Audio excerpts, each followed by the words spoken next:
use it for. A lot of people carry with them, if they got a winch on their vehicle, they got a snatch block. Who here knows what a snatch block is? Oh, I do, because I got one. Good for you. Did you grab it off another Jeep there? No. Did you bring one? I did. You did? Grab it. I can't until Adam goes and gets it. He Oh. unpacked my bag. All right, so while we're waiting on him, What's the purpose of the snatch block is basically, it's just a pulley, and it's got 2 pieces of flat steel on it, and you would use a strap followed by a D-ring. Who knows what a D-ring is? Isn't it that? That thing right there, exactly. So you would strap a tree, you strap a rock, anything else that you need to, another person's vehicle if you have to. So if, say Jason here, he was being fun and decided to play in the mud, got hung up, can't get out. And the only access point that we could get to him from was up here. You would use a snatch block off of a tree from over here. So we take that tree, we would snatch block to that tree, bring her Jeep in, run a winch line to the snatch block, and then run it back. That allows you to change different angles of approach. You don't have to be directly in front of a vehicle to recover it. You can be behind it, you can be beside it, be on top of it if you want to. So a lot of great uses, really very useful tool if you have a wrench or a winch to have one with you. Personally, I carry 3, and I carry about a half a dozen D-rings. Reason for that is you never know what we're going to get into, how far in somebody's going to be. I also carry an additional recovery bag with me that has a whole nother length of strap, another 35 foot of rope, and then I've got another 50 foot of cable if I have to. Most times on a winch, there's 2 types of cable that you're going to see. Mary's got synthetic rope. This is the safest by far recovery, I guess you would call it recovery extension that you can use. Steel cable is great. The problem with steel cable is steel cable holds tension. So what I mean by holding tension is it holds that energy. When you stretch that, it holds it. If you hit it on a rock, pinch it on a rock so happens to cut it, that energy is going to dissipate back towards you in the other direction. I can show you 100 different videos that I've seen, not seen firsthand, but I have seen a lot of videos on the internet where the winch cable's gone back through the windshield and injured the driver in some sort of shape, way, or form. With your D-rings, if you get D-rings, the D-rings are great. They look good on the Jeeps. They have a purpose. Don't buy cheap ones. Reason for, when you're pulling on one of these things are intended for recovery. Yeah, they look cool, they look great. You can get all kinds of things to where they don't rattle and make noise when you're going down the road. Spend the money in it. A good one costs about $25, $30. The reason that you want a good one is because you want something that's made out of good quality steel. You don't want something that's going to snap on you. Back to the ropes. I've explained the steel rope. The synthetic rope, these are great. You can wheel that entire roll off. You can run up a hill. It's not a lot of weight. It's extremely light. They don't hold the energy that a steel cable is going to. So if you're doing a recovery, we're pulling Jason out, something happens, that rope fails, it dissipates right there. Boom, falls to the ground. Doesn't come back towards you as hard as the steel cable's going to. It's not going to injure anybody around you. So a lot of people are going to synthetic rope, and 9 times out of 10 they have a higher stress rating than the steel does, and that's because they'll stretch to a point. So this is the D-ring, or this is the snatch block. This is what one looks like. Very easy to use. Open up, slide your cable through, put your D-ring on, and then secure. You can buy these, you can get them from local Tractor Supply. Every one that I've ever seen, unless you order one like this, will hold up to 10 ton of pull. You can get them higher rated, they get more expensive. They get up into the $50, $60 to $100 range. Not bad. Do you want to show the difference between a regular straight pull versus a snatch block pull? I've explained it, but we will. I do want to see how to use that, but Yeah, I'm not recommending that to him.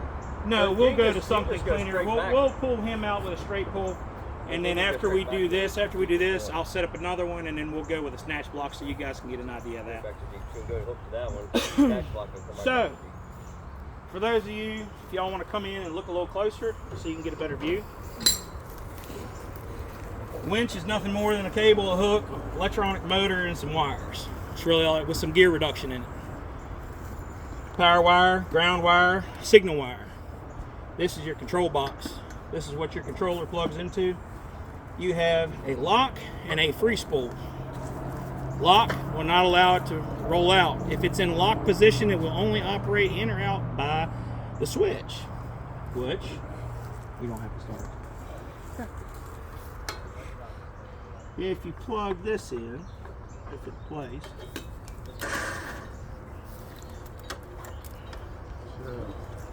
Does yours fold up? I didn't know your license plate folded. It's a No, that's separate- on the bumper. It's a separate piece you could purchase. Yeah, it's Normally they're just flat to you're in free spool.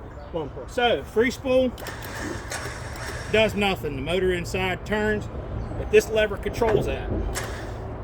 You engage it, now it starts moving. And we're back to free spool. Free spool is when you're going to pull your rope out, pull whatever length you need. So you engage For those of you who don't it know, to slip back in the freezer. for it to flip. Well, free spool is when you're pulling your rope out and you want to run with it. So, for those of you that don't know, the black sheath on the end of that rope will slide the full length of this. Adam, if you will. That, That one. sir, secured. It's attached. All right, well, 90% of them will slide back and forth. What that is called a rock guard. If you're at a spot, say there was a big rock right here and we were going up and over that, you would pull that sleeve back, set that on the rock, that rope will slide through it. That way you're not fraying and tearing your rope. And your metal cables do not have that.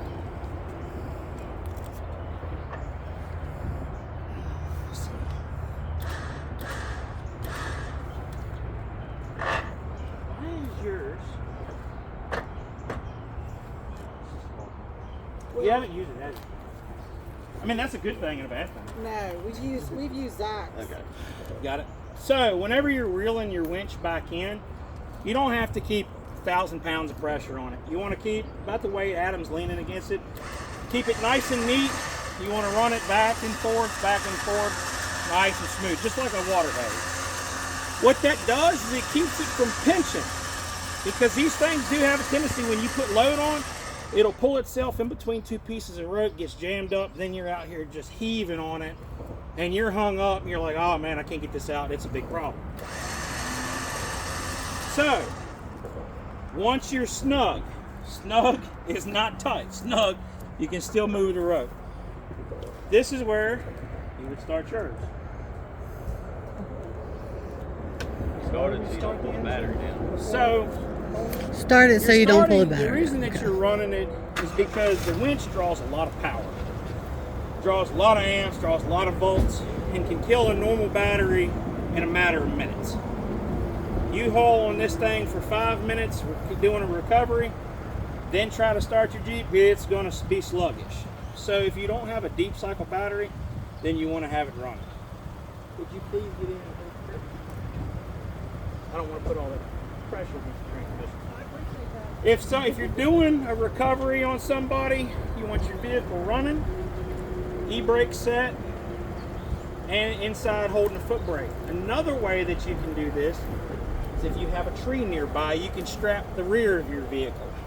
Usually every one I've ever done, I've had to strap because it just drags mine across the ground. All 4 tires completely locked up. So you can do some very hard pulls. So she's got a 13,000 pound wrench. It's rated to tow 13,000 pounds. If you use a snatch block, and I went and I put that snatch block on there and I came back to here, which I'll get to in a minute. That's called doubling. It's then rated for 26,000 pounds is how much you can pull. Every time you run it to something and back to itself, it doubles or triples or quadruples. It's not necessarily recommended, because just because now it's capable of pulling it, don't mean the cable's capable. Yeah. So, Jason, if you go ahead and fire yours up, Adam, grab my drink, please. So Jason had some fun. He got hung up. And we're gonna pull him out. So, 2 ways that this could go about, depending on how bad you're hung up. If you're really hung up, tires are no longer throwing mud. Tires are no longer connected to the ground, and you're just hanging by the suspension and the frame. There's nothing that he can do. So you're relying solely on this. Now, we can clearly see that his tires are on the ground. He's got traction, some sort of traction. He can help it. So what he would do, don't do it, what he could do is he could put it in gear and help it along. And the tire, give it a little bit of throttle, not a lot. The problem is, you're into it, power PMs, you're on the floor, winding it out, grabbing gears. You grab traction, come up, boom, right into him. So,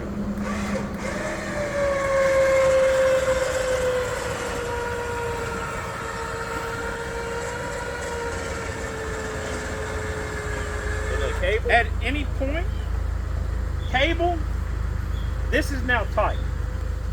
Can't really move it. If this was a steel cable, we would have what we call a safeguard on it. It would be weighted. It's a bag that goes across it. You could put a sweatshirt across it. I've seen people hang 10 sweatshirts on it. What that does, if that cable snaps, that cable falls to the ground first. It keeps that cable from popping up. Puts all the energy to the ground. Synthetic rope, you can hang something on to make it go to the ground. You don't necessarily have to because of how it dissipates energy. In a situation like this, in an area like this, it's best to stand as far back as you can in case anything does happen. Obviously, everybody here is in a safe zone. Are the So once he's gotten about to a point where everybody feels like he can get himself out, you don't have to winch him all the way bumper to bumper.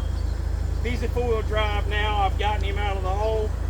He's more than capable of coming out of that on his own. Jason, can you pull forward a little bit? All right.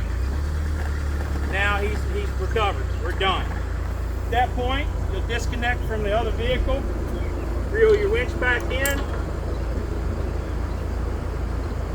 and everybody continues down the trail and has a good day.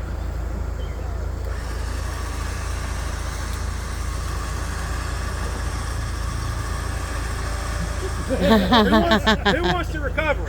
Anybody want a recovery? Do it. I'm videoing. Do it.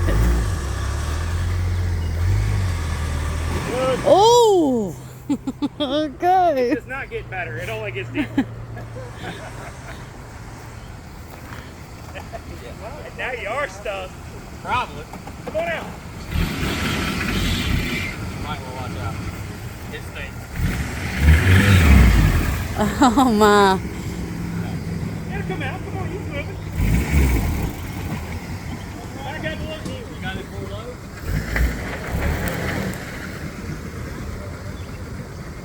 Y'all help me, please.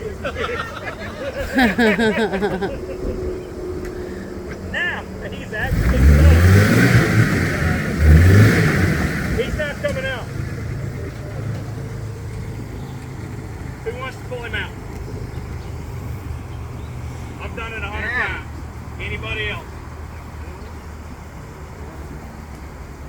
I want a video. Somebody better help me. Hook everything. Yep, you're hook everything up. You're running everything.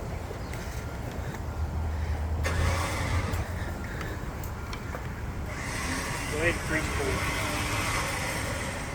So, how do you free spool? Okay. Turn it up. Take this. Everybody come over here real quick. So, for those of you who don't have them, who are going to end up getting them, it's a free spool. It's very simple. It's marked free spool and engaged. Engaged is where the gears are locked and the motor runs it, in or out by the switch. Free spool, you turn that, and that allows it to free spool out. All right. Careful. Break your neck or get bit by a snake. And you can buy all kinds of cool accessories for these things. You can buy different color ropes. You can buy different kinds of controllers. They got cordless, remotes. They come with all kinds of cool stuff. So now you're going to want to Engage it. Give me a little bit. There you go. Watch till you're snug. Now I ask your friend if he's ready. Friend, you ready, friend?